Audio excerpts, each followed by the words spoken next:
إن الحمد لله نحمده ونستعينه ونستغفره ونعوذ بالله من شرور أنفسنا ومن سيئات أعمالنا من يهده الله فلا مضل له ومن يضلل فلا هادي له وأشهد أن لا إله إلا الله وحده لا شريك له وأشهد أن محمدا عبده ورسوله صلى الله عليه وعلى آله وأصحابه والتابعين ومن تبعهم بإحسان إلى يوم الدين وسلم تسليما كثيرا يا أيها الذين آمنوا اتقوا الله حق تقاته ولا تموتن إلا وأنتم مسلمون يا أيها الناس اتقوا ربكم الذي خلقكم من نفس واحدة وخلق منها زوجها وبث منهما رجالا كثيرا ونساء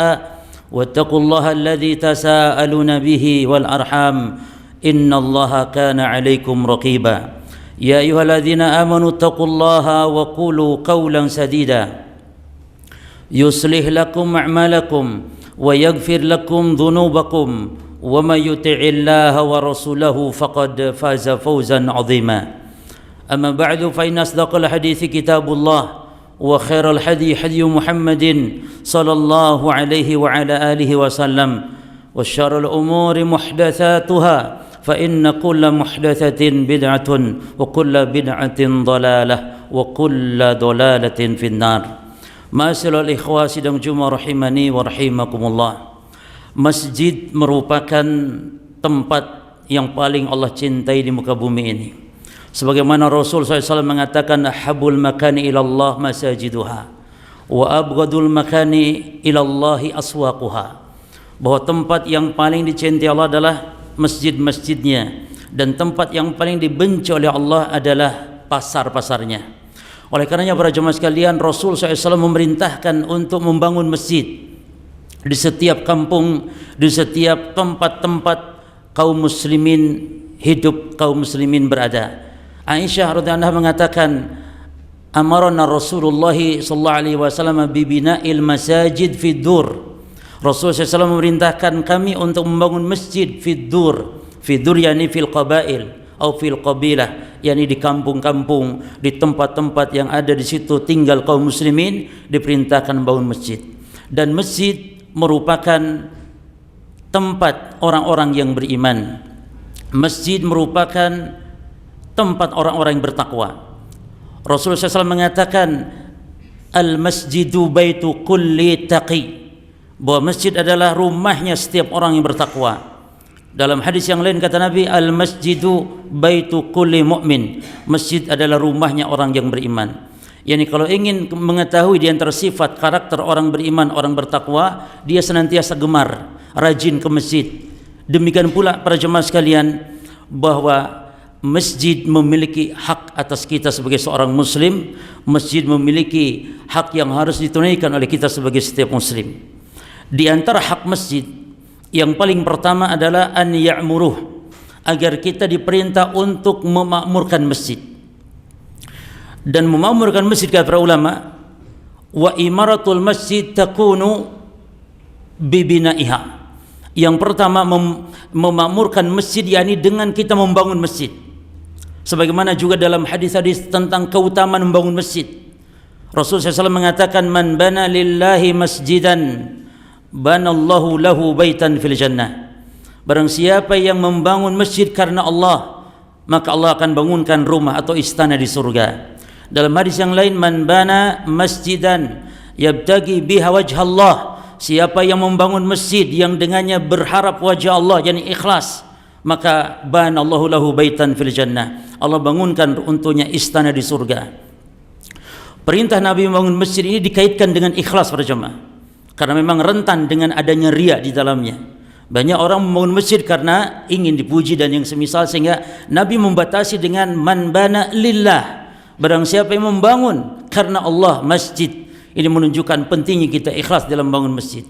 Kemudian dalam hadis yang lain disebutkan, walaupun membangun masjid itu mungkin kecil, mungkin apa yang kita bisa bangun untuk masjid, untuk yang memberikan sarana prasarana bagi masjid itu sama, pahalanya tetap dibangunkan istana, dibangunkan rumah oleh Allah di surga. Kata Nabi SAW, man bana lillahi masjidan wala qadra mafhasi qattatin, siapa yang membangun masjid karena Allah walaupun sebesar seukuran sangkar atau seukuran sarang burung, kata Nabi, maka tetap bana Allahu lahu baitan fil jannah. Maka ini yang pertama, membangun, yakni memakmurkan masjid dengan cara kita membangunnya. Yang kedua, memakmurkan masjid berjamaah adalah dengan kita beribadah dengan memakmurkan salat berjamaah. Karena ini perintah Allah dalam Quran.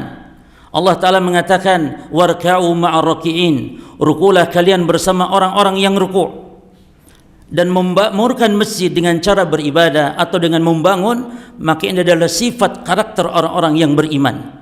Allah Ta'ala mengatakan, innama ya'muru masajidallah, sesungguhnya orang-orang yang memakmurkan masjid Allah itu hanyalah man amana billahi wal yaumil akhir, hanyalah orang-orang yang beriman kepada Allah dan hari akhir, wa aqama shalah wa ata zakah, dan yang mendirikan salat dengan cara salat berjamaah di masjid, mengeluarkan zakat, walam yakhsha ilallah, dan ciri mereka adalah orang tidak pernah takut kecuali hanya kepada Allah. Maka itulah karakter orang-orang yang memakmurkan masjid, yakni orang-orang yang senantiasa dengan salat berjamaah di dalamnya. Dan salat berjamaah di masjid-masjid kaum muslimin ini kewajiban atas setiap individu muslim. Pernah ada seorang buta datang kepada Rasulullah SAW meminta izin untuk tidak ke masjid tapi salat di rumah. Maka Nabi SAW pun mengizinkannya untuk salat di rumah karena butanya. Tapi ketika dia akan pulang ditanya lagi oleh Nabi SAW. Kata Nabi, hal tasma'un nida, apakah kamu mendengar azan? Kata orang buta ini, na'am ya Rasulullah, kalau azan saya dengar ya Rasulullah. Kata Nabi, idzan fa'ajib, kalau begitu tidak boleh. Tidak boleh salat di rumah walaupun buta, tapi wajib datang ke masjid. Oleh karena itu Nabi mengatakan, man sami'a nida falam yujib fala salata lahu illa min udhrin. Barang siapa yang mendengarkan azan namun tidak memenuhi panggilan azan, maka tidak ada salat baginya. Kalau dalam mazhab Zahiri tidak sah salatnya. Kalau dia dengar azan namun tidak penuhi panggilan azan, kalau dalam mazhab Imam Zahiri, mazhab Zahiriyah, tidak sah salatnya. Tapi yang benar tidak sempurna, yakni berdosa dia kalau tidak memenuhi panggilan azan, kecuali kalau ada uzur. Kalau sakit dan yang semisal, maka boleh untuk tidak hadir ke masjid. Maka inilah bentuk memakmurkan masjid dengan solat berjamaah.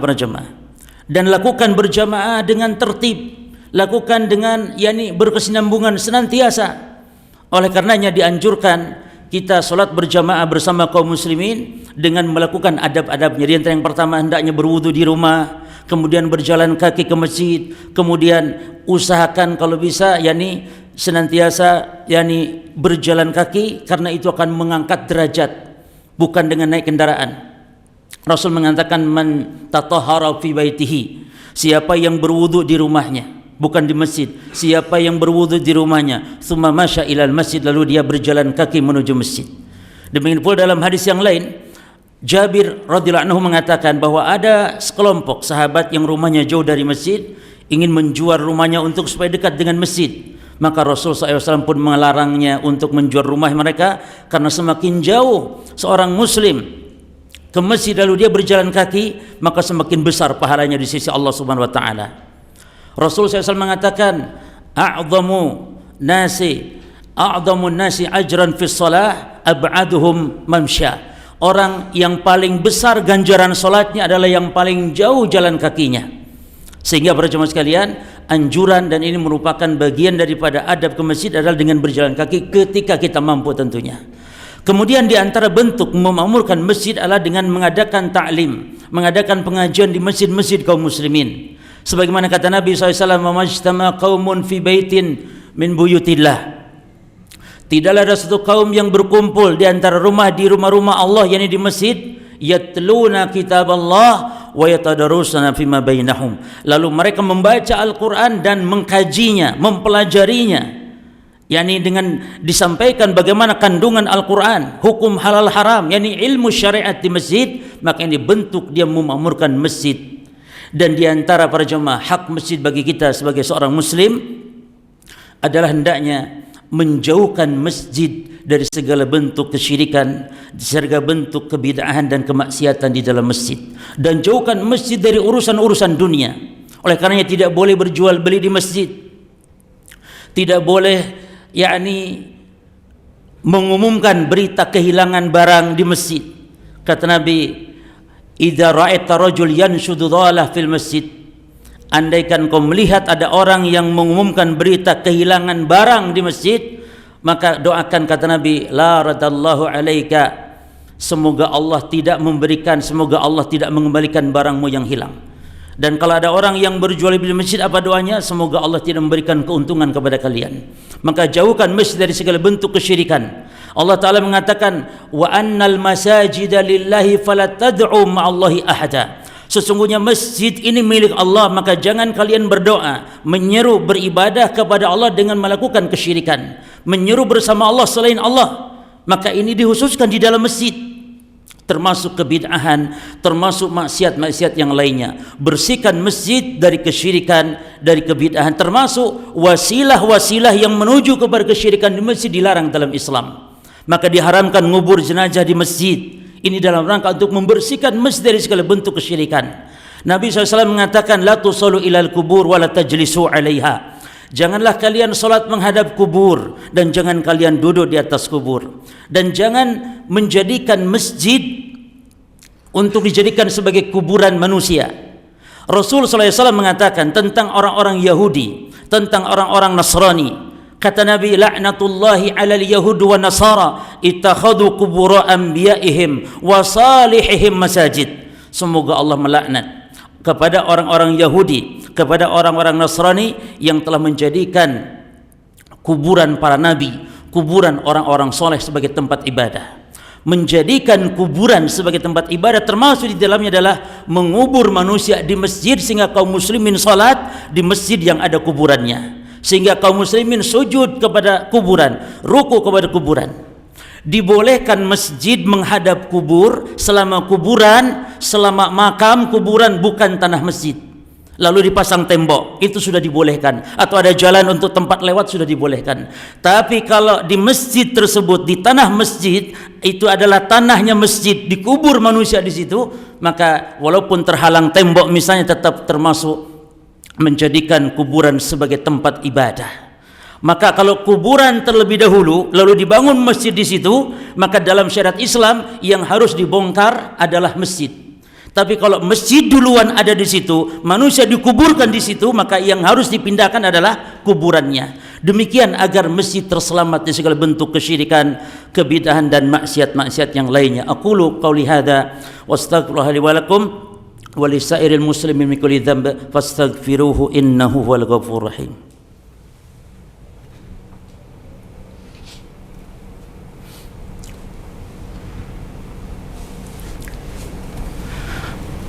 Alhamdulillah hamdan katsiran tayyiban mubarakan fih kama yuhibbu rabbuna wa yardah, wa asyhadu an la ilaha illallah wahdahu la syarika lah, wa asyhadu anna Muhammadan abduhu wa rasuluh sallallahu alaihi wa ala alihi wa ashabihi wa tabi'in wa man tabi'ahum bi ihsanin ila yaumiddin wa sallama tasliman katsira, amma ba'd. Hadirin kaum muslimin sidang Jumat rahimani wa rahimakumullah. Di antara hak masjid, jadi kewajiban kita sebagai muslim adalah hendaknya membersihkan masjid dari segala bentuk kotoran. Karena Nabi SAW memerintahkan kepada kita agar masjid ini dibersihkan, diwangikan, diharumkan, dijaga kebersihannya. Aisyah radhiyallahu anha mengatakan, amarana Rasulullah SAW bibina'in masjid. Rasul SAW memerintahkan kita untuk membangun masjid. Wa antu nadhafa wa antu nadhafa wa antu tayyibah. Dan Nabi memerintahkan kita untuk membersihkan masjid dan untuk mewangikan masjid. Maka masjid berjamaah harus bersih dan harus wangi. Dan nadhafatul masjid ibadah wa din. Membersihkan masjid ini bukan tugas takmir saja jemaah. Membersihkan masjid bukan tugas petugas masjid, lah. Kewajiban kita setiap muslim yang hadir di masjid membersihkan. Kalau ada kotoran di masjid, ambil. Demikian pula diharamkan untuk membuang kotoran di masjid. Nabi SAW pernah marah besar ketika melihat ada dahak di arah kiblat di tembok Masjid Nabawi SAW. Nabi marah besar Kata Nabi, al-buzaku fil masjid khati'ah. Meludah di masjid adalah dosa. Wa kafaratuha dafnuha, dan kafaratnya segera bersihkan, kata Nabi. Makanya tidak segan-segan para salafus saleh kalau ada kotoran di masjid diambil, dimasukkan ke saknya, dibuang. Bukan malah sebaliknya mengotori masjid. Lalu masjid dianjurkan untuk diwangikan, diharumkan. Maka di zaman sahabat ada orang khusus bertugas mewangikan masjid. Digelari al-mujmir, yang suka dengan membersihkan, yakni mengharumkan, mewangikan Masjid Nabawi. Ini dianjurkan para jemaah. Tidak ada anjuran menghiasi masjid, mereka-reka masjid, memberi yakni hiasan-hiasan. Tidak ada anjuran seperti itu. Bahkan ini termasuk mubadzir kalau kita membuang harta-harta yang banyak untuk menghiasi masjid dengan aneka kaligrafi yang terbuat dari emas dan yang semisal.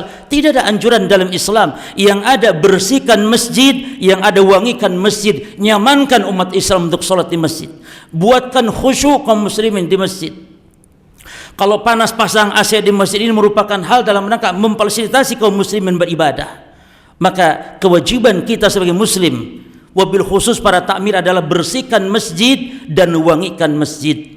Serta di antara hak kita untuk masjid, pada jamaah sekalian, insyaallah pada khutbah berikutnya kita akan bahas tentang bagaimana adab berangkat ke masjid dan adab ketika kita di dalam masjid.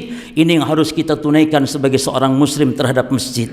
Demikian, semoga bermanfaat. Semoga Allah memberikan kepada kita istiqamah dalam kita mengamalkan ibadah dalam rangka khususnya memamurkan masjid-masjidnya Allah Subhanahu wa taala. Allahumma shalli wa sallim wa barik ala abdika wa rasulika Muhammad وارضه من خلف رشدين أبي بكر وعمر وعثمان وعلي وعنا معهم من منك وكرمك يا أكرم الأكرمين. اللهم أعز الإسلام والمسلمين وأذل الشرك والمشركين ودمر أعداءك أعداء الدين. اللهم انصر إخواننا المستضعفين من المسلمين. اللهم انصر إخواننا المستضعفين من المسلمين برحمتك يا أرحم الراحمين. اللهم ربنا آتنا في الدنيا حسنة وفي الآخرة حسنة وقنا عذاب النار. سبحان ربك رب العزة عما يصفون وسلام على المرسلين والحمد لله رب العالمين.